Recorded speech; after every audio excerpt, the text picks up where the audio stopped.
Hello dear students, welcome to TWS academy. Good morning সকলকে।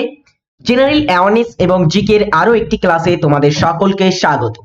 আজকে আমরা দুর্দান্ত কিছু প্রশ্ন নিয়ে আলোচনা করব, তো অবশ্যই সকলে ক্লাসটি শেষ পর্যন্ত দেখবে এবং খাতা পেন নিয়ে বসে যাবে। আজকের ক্লাসে কিছু গুরুত্বপূর্ণ প্রশ্ন তোমাদের সঙ্গে আলোচনা করতে চলেছি, যে প্রশ্নগুলো প্র্যাকটিস করলে তোমরা পশ্চিমবঙ্গের সমস্ত প্রতিযোগিতামূলক পরীক্ষার জন্য উপকৃত হবে।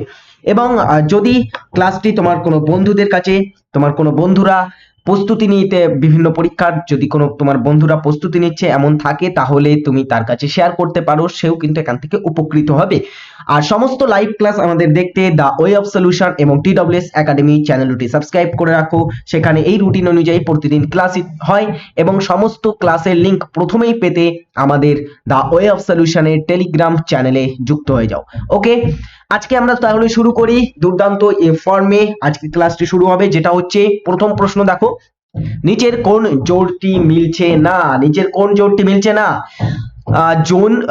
জৈনপুর, আতালা মসজিদ, গৌড় বড়সোনা মসজিদ, আর বলা হচ্ছে আজমির কুব্বাতুল ইসলাম মসজিদ, এটা একটা মসজিদ। তো এইগুলির মধ্যে কোনটি মিলছে না বা কোনটি এখানে সবকটি মিলছে, ওই কারণে অপশন ডি নান উত্তরের দিকে যাচ্ছে। কি হবে এখানে অ্যান্সার? দেখো, আতালা মসজিদ এটা কোথায় অবস্থিত? এটা অবস্থিত তোমার হচ্ছে উত্তরপ্রদেশে।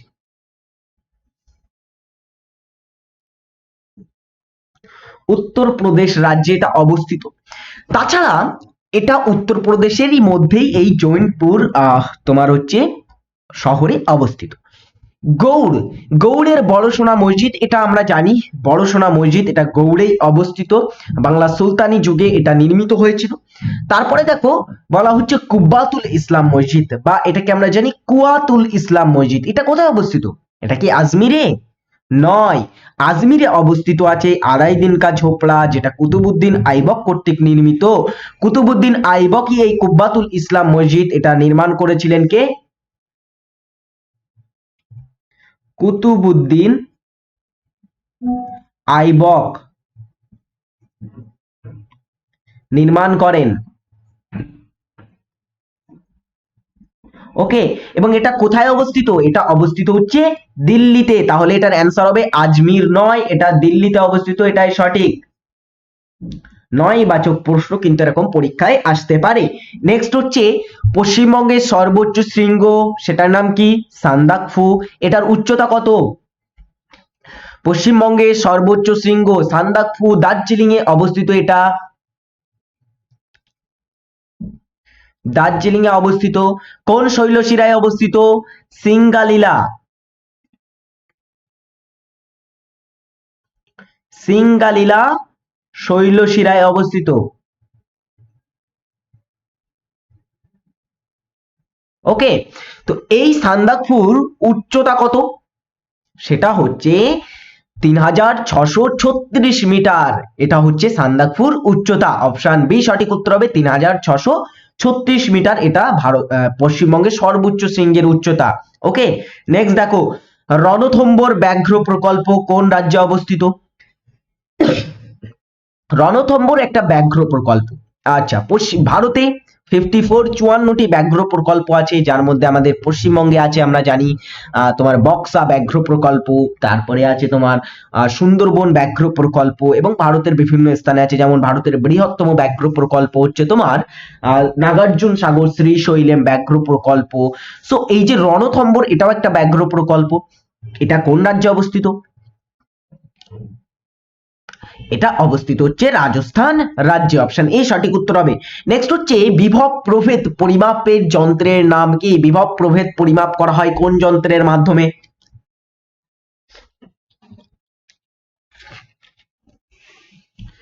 দেখো, ব্যারোমিটার যন্ত্র টরিসেলি কর্তৃক আবিষ্কৃত ব্যারোমিটার যন্ত্রের দ্বারা কি পরিমাপ করা হয়? বায়ুর চাপ পরিমাপ করতে ব্যবহৃত হয় ব্যারোমিটার। স্পিগমো ম্যানোমিটার, এটা আমরা জানি তোমার ব্যবহৃত হয় রক্তচাপ পরিমাপ করতে, ব্লাড প্রেসার পরিমাপ করতে ব্যবহৃত হয় স্পিগমো ম্যানোমিটার। হাইগ্রোমিটার, এটা বায়ুর আর্দ্রতা পরিমাপ করা হয়, বায়ুর আপেক্ষিক যে আর্দ্রতা সেটা পরিমাপ করতে ব্যবহার করা হয়। ওকে। আর বিভব প্রভেদ পরিমাপ করতে ব্যবহৃত হয় ভোল্টমিটার যন্ত্র। ভোল্টমিটার যন্ত্রের সাহায্যে বিভব প্রভেদ পরিমাপ করা হয়। ওকে, নেক্সট প্রশ্নে মুভ করব, যেটা হচ্ছে দিল্লি সুলতানাতের নিম্নলিখিত রাজবংশের সঠিক কাল অনুক্রমিক ক্রম নির্বাচন করুন। নিম্নে কয়েকটি তোমার হচ্ছে আর রাজবংশ বা কয়েকটি শাসক বংশদের সঙ্গে কিছু সাংকেতিক নাম দেওয়া আছে, তাদের সঙ্গে কোনটি ক্রম অনুযায়ী সঠিক? সঠিক উত্তর হবে কোনটি বলো? লোদি, ইলবারি তুর্কি, তুগলক খলজি। ইলবারি তুর্কি, খলজি, তুগলক লোদি। তুগলক খলজি, লোদি, ইলবারি তুর্কি, খলজি, লোদি, তুগলক, ইলবারি তুর্কি। অ্যান্সারটা হবে কি, কোনটা কাল অনুক্রম বা সময় অনুসারে সঠিকভাবে মিলছে? এখানে দেখো সঠিক উত্তর হবে ইলবারি তুর্কি, খলজি, তুগলক, লোদি। এবারে অনেকে বলবে ইলবারি তুর্কিটা আসলে কি তাহলে? খলজি, লোদি, তুগলক তো আমরা জানি এগুলো হচ্ছে রাজবংশ। ইলবারি তুর্কি বলতে এখানে বোঝানো হচ্ছে দাস বংশ বা মামলুক বংশ বা আইবক বংশকে। কারণ কেন বলা হচ্ছে বলতো? এই দাস বংশের যিনি প্রতিষ্ঠাতা ছিলেন কুতুবউদ্দিন আইবক, তারা কিন্তু ছিলেন তুর্কি। তারা ছিলেন প্রথম তুর্কি। তুর্কিরাই কিন্তু ভারতে প্রথম সুলতানির প্রতিষ্ঠা করেছিলেন। আচ্ছা, সুলতানি যুগ যেটা আমরা যদি দেখি 1206 থেকে 1526 সাল পর্যন্ত সুলতানি যুগ ছিল। ইলবারি তুর্কি বা দাস বংশ তারা 1206 থেকে তোমার হচ্ছে 1290 সাল পর্যন্ত, 1290 সাল পর্যন্ত এটা কুতুবউদ্দিন আইবক কর্তৃক প্রতিষ্ঠিত হয় 1206 এবং 90 পর্যন্ত এরা দিল্লিতে শাসন করেছিল। তারপরে আছে তোমার খলজি বংশ। খলজিরা শাসন করেছিল কত বছর? খলজিরা শাসন করেছিল 1290 থেকে 1320 সাল পর্যন্ত। জালাল উদ্দিন খলজি কর্তৃক প্রতিষ্ঠিত হয় এই বংশটি। পরবর্তী দেখো, তারপরে একটা বংশ আছে যেটার নাম হচ্ছে তুগলক। তুগলক বংশ এরা কতদিন শাসন করেছিল? তুগলক বংশটা সুলতানি যুগে সবচেয়ে বেশি দিন ধরে কিন্তু শাসন করেছিল এবং তুগলকি বংশটার শাসনকাল ছিল 1320 থেকে, যেখানে গাজী মালিক বা গিয়াসউদ্দিন তুগলক তিনি তুগলকি বংশের প্রতিষ্ঠা করেছিলেন। 1320 থেকে তোমার হচ্ছে 1413 খ্রিস্টাব্দ পর্যন্ত শাসন করেছিল তুগলকরা। আচ্ছা, এরপরে কিন্তু ডাইরেক্ট লোদিরা আসে না এখানে, যেহেতু লোদি আছে তুগলকের পরে, কিন্তু লোদিরা আসে না। এরপরে আরেকটি বংশ আসে খিজির খাঁ কর্তৃক প্রতিষ্ঠিত সৈয়দ বংশ। সৈয়দ বংশরা শাসন করেছিল কত বছর? 1414 থেকে 1451 খ্রিস্টাব্দ পর্যন্ত তারা শাসন করে এবং শেষ বংশ সুলতানি যুগের যারা ছিল তারা হচ্ছে লোদি। লোদি বংশ বহুল লোদি কর্তৃক প্রতিষ্ঠিত হয় এবং এই লোদিরা ছিল প্রথম আফগান। তারা ছিল কি? আফগান। ইলবারি তুর্কি এখানে যদি লেখা থাকে, লোদির এখানে যদি আফগান লেখা থাকে তুগলকের পরে যেন ঘাবড়ে যেও না, ওটাই কিন্তু সঠিক হবে।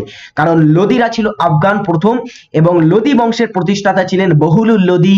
1451 খ্রিস্টাব্দে লোদি বংশ প্রতিষ্ঠিত হয় এবং 1526 সাল পর্যন্ত তোমার কিন্তু এটা চলেছিল পানিপথের প্রথম যুদ্ধ পর্যন্ত, যেখানে পানিপথের প্রথম যুদ্ধে ইব্রাহিম লোদিকে পরাজিত করে মুঘল সম্রাট বাবর মুঘল সাম্রাজ্যের প্রতিষ্ঠা করেন।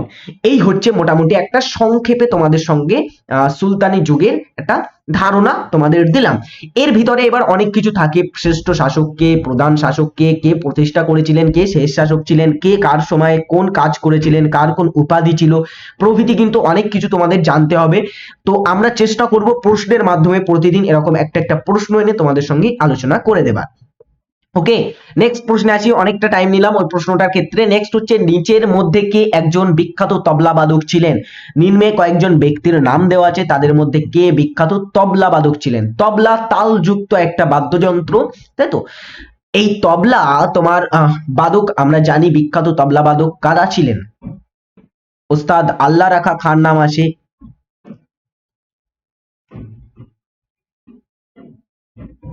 উস্তাদ জাকির হোসেন,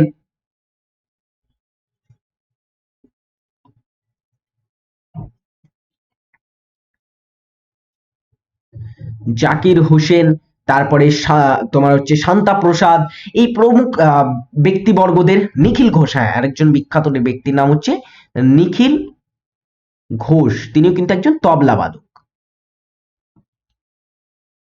ওকে, তো এই সমস্ত ব্যক্তিরা তবলার সঙ্গে যুক্ত ছিলেন, কিন্তু এর মধ্যে একজন ব্যক্তি ছিলেন তবলার সঙ্গে যুক্ত, যার নামটা আমরা হয়তো প্রথম শুনছি। তিনি হচ্ছেন ওস্তাদ তৌফু খান, তিনি ছিলেন তবলা বাদক। ঠিক আছে।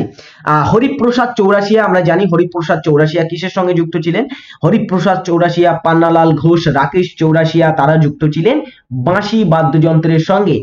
বাঁশি বাজানো বাদক ছিলেন তিনি একজন। ভীমসেন যোশী, তিনি একজন কিন্তু ভারতের একজন ভজন শিল্পী বা একজন কিন্তু উল্লেখযোগ্য ভারতের খেয়াল গান গাওয়ার একজন সঙ্গীত শিল্পী ছিলেন ভীমসেন যোশী, সঙ্গীতের সঙ্গে যুক্ত ছিলেন। ওকে, সঙ্গীত শিল্পী।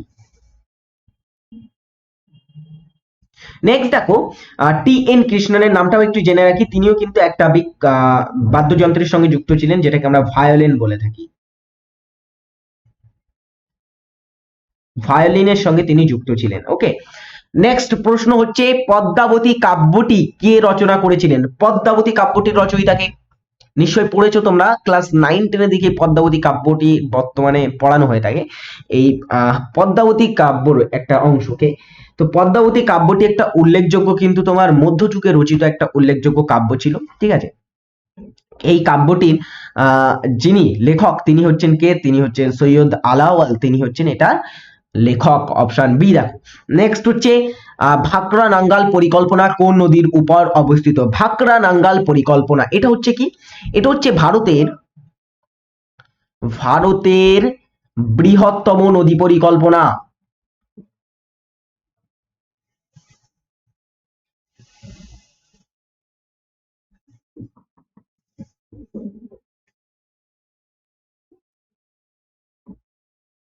ওকে, তো এই ভাকরা নাঙ্গাল নদী পরিকল্পনাটা কোন নদীর উপর নির্মিত হয়েছে?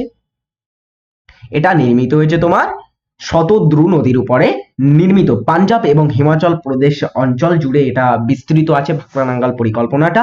নেক্সট হচ্ছে কত নম্বর ধারা থেকে পার্লামেন্টের সদস্যদের শপথ গ্রহণ পদ্ধতি বিষয়ে জানা যায়? পার্লামেন্টের সদস্যদের শপথ গ্রহণ কত ধারা? বলে ফেলো দ্রুত। পার্লামেন্টের যারা সদস্য থাকেন তাদের শপথ গ্রহণ। আচ্ছা, পার্লামেন্টের সদস্যদের শপথ কে করিয়ে থাকেন? ওথ কে করিয়ে থাকেন? রাষ্ট্রপতি। আবারও একটা বানান ভুল লিখছি।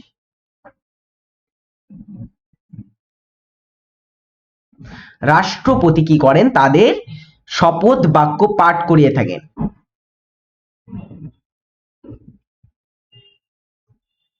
ওকে, তো এই পার্লামেন্টের সদস্যদের শপথ গ্রহণ কত নম্বর ধারা অনুযায়ী হয়? সেটা হচ্ছে 99 নম্বর ধারা অনুযায়ী পার্লামেন্টের সদস্যদের শপথ হয়। নোট করে রাখো, 99 নাম্বারটা কিন্তু মনে রাখার মতোই নাম্বার।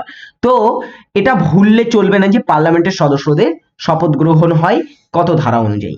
নেক্সট হচ্ছে শ্রীলঙ্কা ও ভারতকে আলাদা করেছে পক প্রণালী, 10 ডিগ্রি চ্যানেল, 9 ডিগ্রি চ্যানেল, কোনটি শ্রীলঙ্কা এবং ভারতকে আলাদা করেছে? শ্রীলঙ্কা আমাদের প্রতিবেশী দেশ, ভারত মহাসাগর অঞ্চলে অবস্থিত, যেটা একটা দ্বীপ রাষ্ট্র, তাই তো? তো শ্রীলঙ্কা, এই শ্রীলঙ্কা যেটা, সেটার সঙ্গে ভারতের পৃথক করেছে কোন প্রণালীটি? 10 ডিগ্রি চ্যানেল, 9 ডিগ্রি চ্যানেল, এগুলো তো তোমরা জানো। 10 ডিগ্রি চ্যানেল হচ্ছে আন্দামান ও নিকোবরের মধ্যে দ্বীপ অবস্থিত, আন্দামান ও নিকোবরকে আলাদা করে।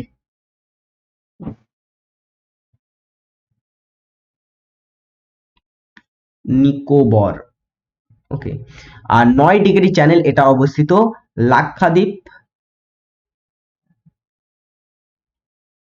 লাক্ষাদ্বীপ ও মিনিকয়ের মধ্যে।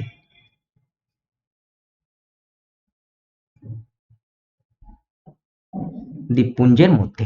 ওকে, আর শ্রীলঙ্কা এবং ভারতকে আলাদা করে দুইটি তোমার হচ্ছে জিনিস, একটা হচ্ছে পক প্রণালী আর একটা হচ্ছে মান্নার উপসাগর।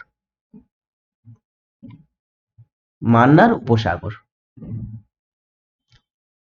ওকে, নেক্সট হচ্ছে আজকের হোমওয়ার্ক তোমাদের, যেটা হচ্ছে কেলভিন স্কেলে শূন্য কত ডিগ্রি সেলসিয়াসে? কত ডিগ্রি সেলসিয়াস কেলভিন স্কেলে শূন্য?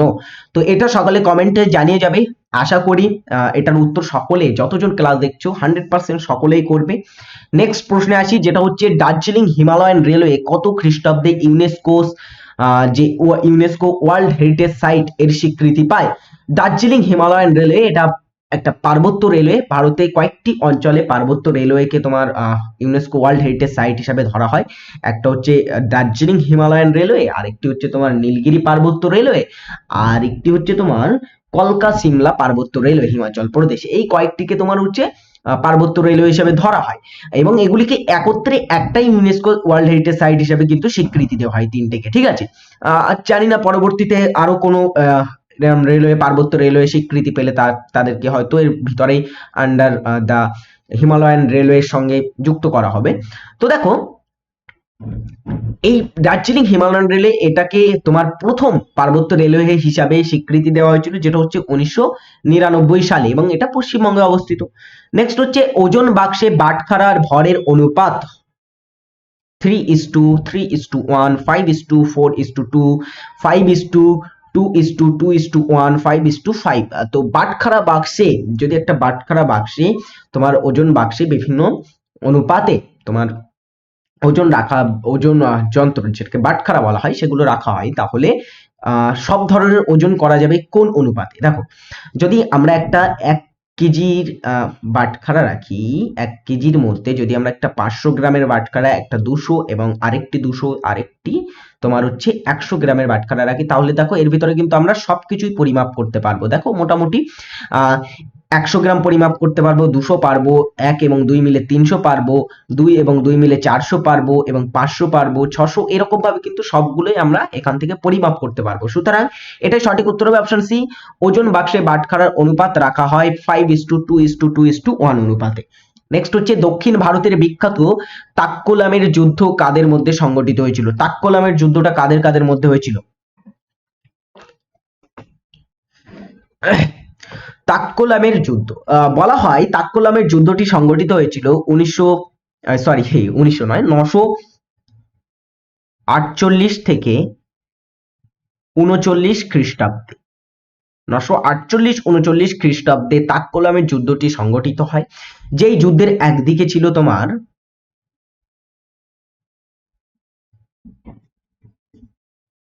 রাজাদিত্য ও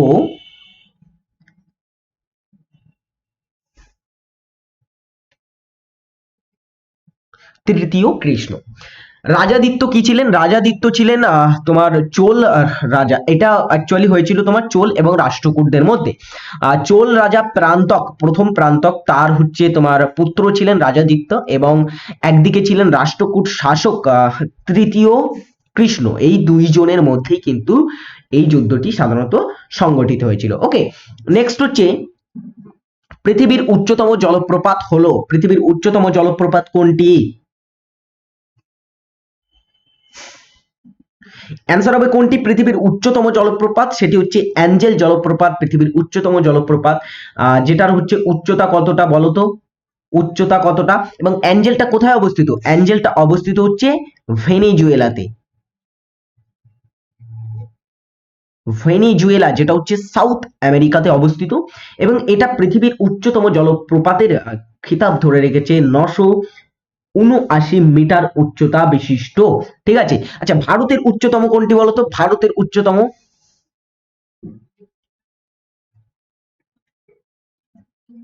ভারতের উচ্চতম জলপ্রপাত সেটি হচ্ছে কুঞ্চিকল। কতটা উচ্চতা এটার? কুঞ্চিকল জলপ্রপাত বরাহি নদীর উপর অবস্থিত, বরাহি নদী, এবং এটা কোন রাজ্যে? কর্ণাটক রাজ্যে। ওকে, তো এটার উচ্চতা কত? ভারতের উচ্চতম জলপ্রপাতের উচ্চতা কুঞ্চিকলে 455 মিটার। আচ্ছা, নেক্সট প্রশ্নে বিশ্ব উপভোক্তা দিবস কবে বা কোন দিনে পালিত হয়? বিশ্ব উপভোক্তা দিবস যেটা, সেটা কবে পালিত হয়? 25শে জানুয়ারি, 4ঠা ফেব্রুয়ারি, 15ই মার্চ, আর 7ই এপ্রিল। সময় নষ্ট করবো না, দেখো 25শে জানুয়ারি এই দিনে পালন করা হয় কি? জাতীয় ভোটার দিবস।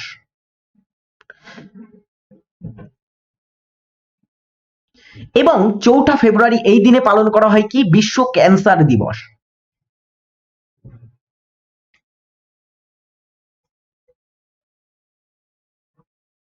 ক্যান্সার দিবস।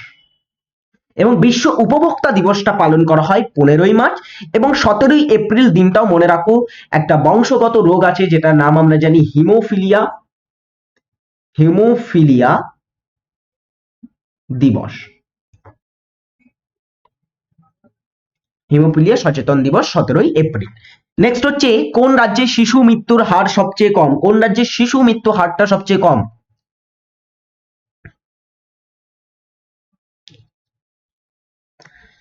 অ্যান্সার হবে কোন রাজ্যে?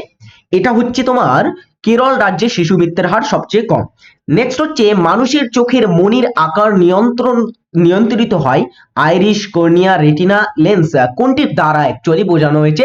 মানুষের চোখের যে মনি বা যেটাকে আমরা বলে থাকি কি তারারন্ধ্র বা তারা,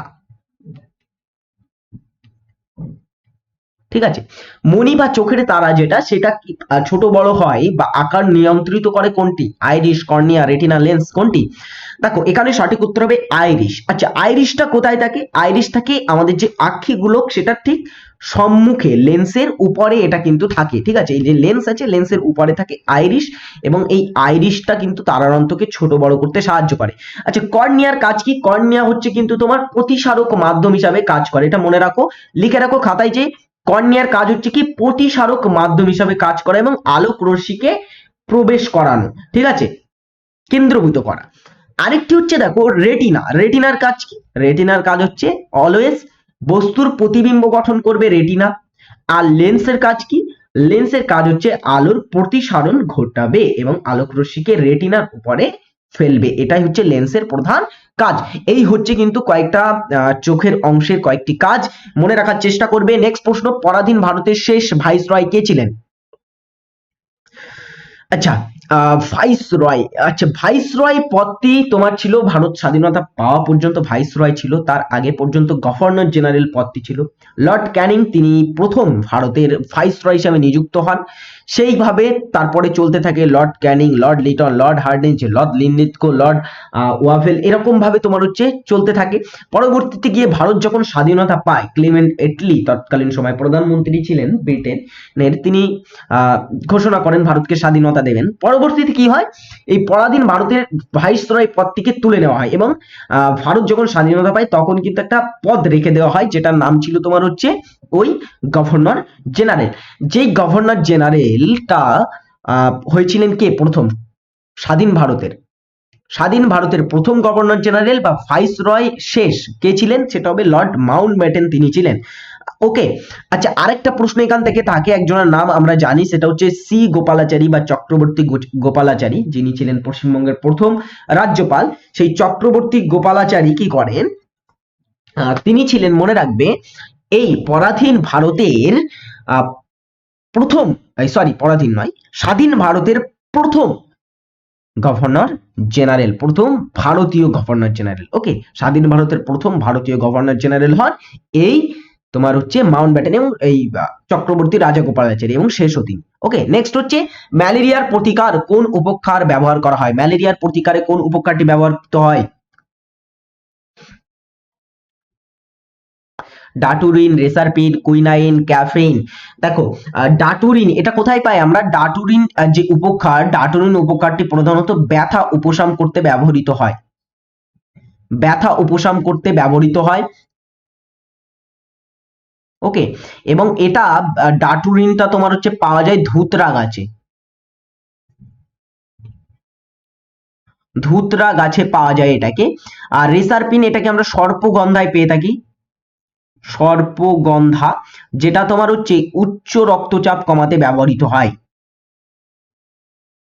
উচ্চ রক্তচাপ কমাতে ব্যবহৃত হয়। আর কুইনাইন যেটা আমরা পেয়ে থাকি কোথায়? এই কুইনাইনটা পাওয়া যায় প্রধানত সিংকোনা গাছের বাকলে,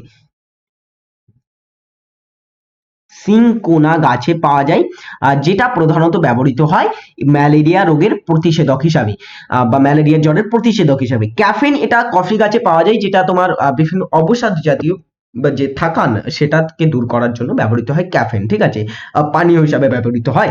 নেক্সট হচ্ছে হিমাদ্রি হিমালয়ের কোন দিকে দুন উপত্যকা দেখতে পাওয়া যায়?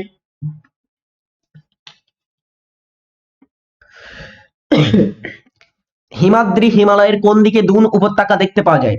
দুন, আচ্ছা দুন উপত্যকা এগুলি প্রধানত সৃষ্টি হয়েছে কোথায়? উত্তরাখণ্ডে। উত্তরাখণ্ডের বৃহত্তম তোমার দুন যে উপত্যকা সেটা হচ্ছে তোমার নাম কি বলতো? দেরাদুন। উত্তরাখণ্ডের দেরাদুন হচ্ছে বৃহত্তম উপত্যকা, দুন উপত্যকা।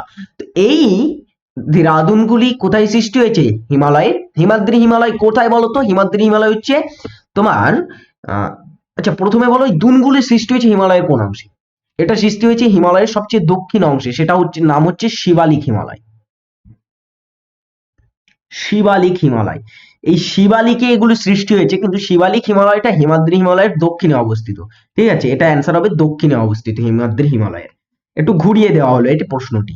নেক্সট হচ্ছে দেখো, আচ্ছা আমাদের TWS academy app your gateway to success যদি ডাউনলোড না করে থাকো গুগল প্লে স্টোর থেকে ডাউনলোড করো, এবং ডাউনলোড করার পরে তোমার নাম এনরোল করো, এবং তোমরা চাইলে এখান থেকে আমাদের এখান থেকে ক্লাস করতে পারো। WBP, KP, SSC, GD, উদ্যম ফাউন্ডেশন ইত্যাদি বিভিন্ন ব্যাচ আমাদের বর্তমানে অ্যাভেলেবেল আছে।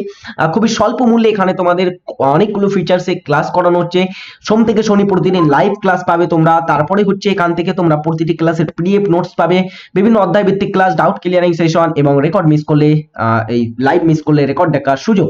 সো আজই চেক আউট করো TWS একাডেমি অ্যাপ এবং যুক্ত হও। যদি কোনো জিজ্ঞাসা থাকে আমাদের এই নাম্বারে ফোন করতে পারো। সকাল তোমার 10টা থেকে 7টা পর্যন্ত কিন্তু এই ফোনটি খোলা থাকে।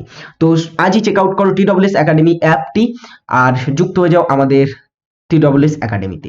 ওকে, নেক্সট প্রশ্ন, যেটা নিম্নলিখিতের মধ্যে কে ভারতরত্ন পুরস্কার প্রাপ্ত প্রথম সঙ্গীতজ্ঞ ছিলেন? প্রথম সঙ্গীতজ্ঞ হিসাবে ভারতরত্ন পুরস্কার কে পেয়েছিলেন? আচ্ছা এগুলি কিন্তু খুবই আসে পরীক্ষায়, যে প্রথম ভারতরত্ন কে পায়, প্রথম মরণোত্তর ভারতরত্ন কে পায়, প্রথম কনিষ্ঠ হিসাবে কে ভারতরত্ন পুরস্কার পেয়েছিল, প্রথম ক্রীড়া ব্যক্তিত্ব হিসাবে কে পায়, এই প্রভৃতি কিন্তু খুবই গুরুত্বপূর্ণ। যেমন এই দেখো এখানে একটা প্রশ্নটা যেটা হচ্ছে ভারতরত্ন পুরস্কার প্রাপ্ত প্রথম সঙ্গীতজ্ঞ কে ছিল? অ্যান্সারটা হবে কি? সেটা হচ্ছে MS সুব্বলক্ষ্মী। তিনি তামিলনাড়ুর একজন সঙ্গীতজ্ঞ ছিলেন, এবং তিনি 1998 প্রথম সঙ্গীত শিল্পী রূপে বা সঙ্গীতজ্ঞ রূপে এটি পুরস্কারটি পেয়েছিলেন, ভারতের সর্বোচ্চ বেসামরিক পুরস্কার। সো ওকে, নেক্সট প্রশ্ন হচ্ছে কোন মুঘল সম্রাট প্রথম আলমগীর নামে পরিচিত ছিলেন? আলমগীর মুঘল সম্রাট বলা হয় কোন মুঘল সম্রাটকে? সহজ প্রশ্ন, করে ফেলো সকলে। বাদশাহ আলমগীর। অ্যান্সার হবে কি? সেটা হচ্ছে ঔরঙ্গজেবকে বলা হয় ঔরঙ্গজেবকে বলা হয়। ঔরঙ্গজেব তিনি 1658 সালে প্রথম সিংহাসনে বসেন, এবং 1707 সাল পর্যন্ত তিনি মুঘল সম্রাট ছিলেন, এবং মুঘলদের শেষ সবচেয়ে ঐতিহাসিক যিনি শাসক ছিলেন তিনি এই ঔরঙ্গজেব। ঔরঙ্গজেবের অপর আরো একটি নাম ছিল যেটাকে আমরা জানি জিন্দা পীর নামেও তিনি কিন্তু বিখ্যাত ছিলেন আলমগীর। ওকে, নেক্সট হচ্ছে FAO এর সদর দপ্তর কোথায় অবস্থিত? FAO বলে ফেলো। FAO বা food and agriculture organisation, FAO এর পুরো কথা। FAO এটা তোমার প্রতিষ্ঠিত হয়েছিল 1945 প্রতিষ্ঠিত হয়। ঠিক আছে, FAO এর এটা সদর দপ্তর হচ্ছে রোমে অবস্থিত, অপশন ডি। নেক্সট হচ্ছে স্লেট, মার্বেল, নিস প্রভৃতি কি ধরনের শিলার উদাহরণ? দেখো শিলা প্রধানত আমরা তিনটে ভাগে ভাগ করি: আগ্নেয় শিলা, পাললিক শিলা, রূপান্তরিত শিলা। আগ্নেয় শিলাটা কি? আগ্নেয় শিলা হচ্ছে অগ্নি উৎপাতের ফলে লাভা ম্যাগমা সেগুলো জমে আগ্নেয় শিলার উৎপত্তি হয়। ওকে, সেকেন্ড হচ্ছে পাললিক শিলা। পাললিক শিলা কি? প্রাকৃতিক শক্তির দ্বারা এই সমস্ত শিলা বা ভূপৃষ্ঠ ক্ষয়প্রাপ্ত হয়ে যখন জলাশয়ের বা নিচে সঞ্চিত হয় স্তরে স্তরে, তখন কিন্তু বিভিন্ন শিলার গঠন করে। এটাকে আমরা বলে থাকি পাললিক শিলা। রূপান্তরিত শিলা এগুলি হচ্ছে তোমার ভূ অভ্যন্তরে অত্যাধিক চাপ এবং তাপের ফলে এই তোমার শিলাগুলি যেগুলো অনেক রূপান্তরিত হয়ে যায়। ঠিক আছে, প্রধানত এগুলি পাললিক এবং আগ্নেয় শিলা থাকে, যেগুলো রূপান্তরিত হয়ে একটা অন্য ধরনের শিলা তৈরি করে, যেগুলোকে আমরা রূপান্তরিত শিলা বলে থাকি। তো রূপান্তরিত শিলা স্লেট, মার্বেল, নিস প্রভৃতি রূপান্তরিত শিলারই উদাহরণ। যেমন স্লেট এটা একটা তোমার পাললিক শিলা থেকে নির্মিত হয়েছে, যেটা কাদা পাথর থেকে নির্মিত। ঠিক আছে, মার্বেল তোমার নির্মিত হয়েছে চুনা পাথর থেকে, এবং নিস যেটা তোমার নির্মিত হয়েছে আগ্নেয় শিলা গ্রানাইট থেকে নিচের উৎপত্তি হয়। নেক্সট হচ্ছে আরাবল্লী পর্বতের সর্বোচ্চ শৃঙ্গ হলো কোনটি? মাউন্ট আবু, দোদা বেতা, গুরু শিখর, ধূপগড়।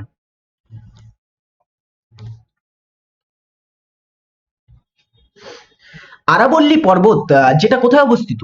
রাজস্থানে অবস্থিত আরাবল্লী পর্বত, তাই তো? রাজস্থানে আরাবল্লীর পশ্চিম দিক থেকে দ্য গ্রেট ইন্ডিয়ান ডেজার্ট শুরু হচ্ছে, তাই তো? এই যে আরাবল্লী পর্বত, এই আরাবল্লী পর্বতের সর্বোচ্চ শিখর কোনটি? সেটা হচ্ছে গুরু শিখর। আরাবল্লী পর্বতের সর্বোচ্চ শিখর 1722 মিটার উচ্চতা বিশিষ্ট। নেক্সট হচ্ছে নিচের কে দ্বিতীয় পুলকেশীর সভাকবি ছিলেন? দ্বিতীয় পুলকেশীর সভাকবি কে ছিলেন?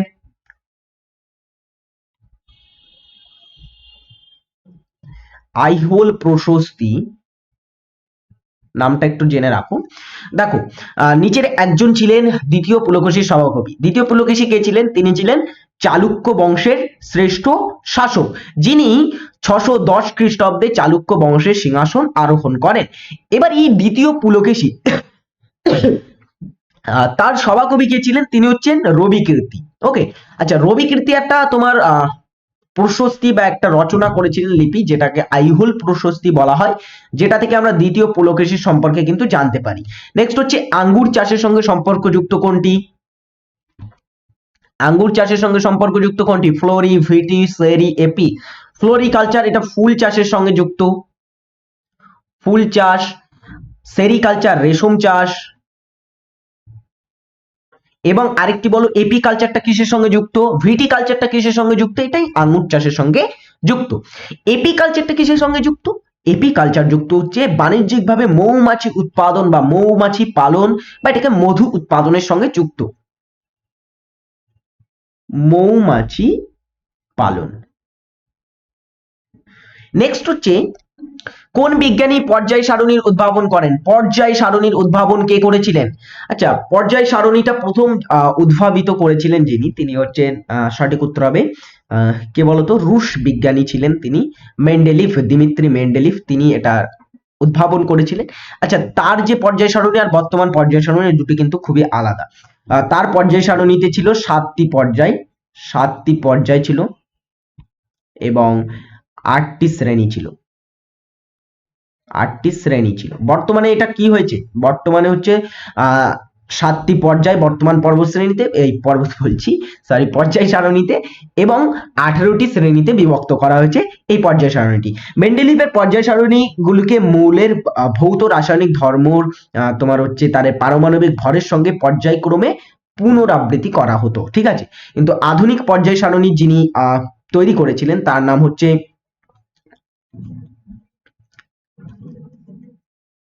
Henry Moseley. হেনরি মোসলে হচ্ছে বর্তমান আধুনিক পর্যায় সারণীর আবিষ্কর্তা। ওকে, নেক্সট হচ্ছে কোন পরিকল্পনার মূল লক্ষ্য ছিল আত্মনির্ভরতা? আত্মনির্ভরতা কোন পরিকল্পনার মূল লক্ষ্য ছিল? অ্যান্সারটা হবে কোন পরিকল্পনা? দ্রুত করো সকলে, টাইম শেষের পথে আমার একদমই।